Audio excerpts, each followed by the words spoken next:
Dans la ville de Kamituga, les vaccins sont attendus avec impatience.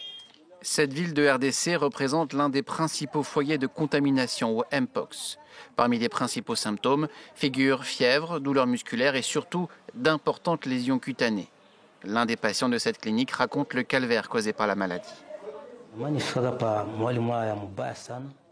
Je suis arrivé ici dans un état critique. J'avais déjà perdu tout espoir. Je ne savais pas si j'allais survivre. Mais maintenant, je vois un changement et ça va un peu mieux. Le virus a contaminé mon corps tout entier. Je ne mangeais plus.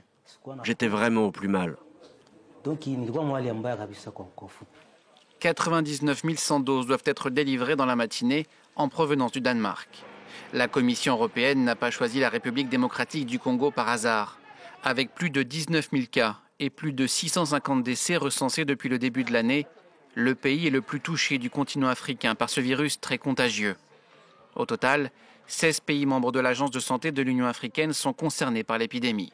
Cette recrudescence du virus et l'apparition du variant 1B, plus contagieux et plus mortel que ses prédécesseurs, ont poussé l'OMS à déclencher son plus haut degré d'alerte mondiale.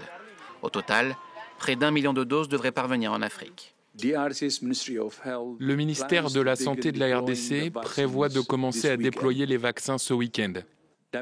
L'OMS travaille avec ses partenaires pour coordonner les demandes de vaccins, partager les informations sur les doses disponibles et veiller à ce que ces doses soient acheminées vers les zones où elles peuvent contribuer à la lutte contre l'épidémie.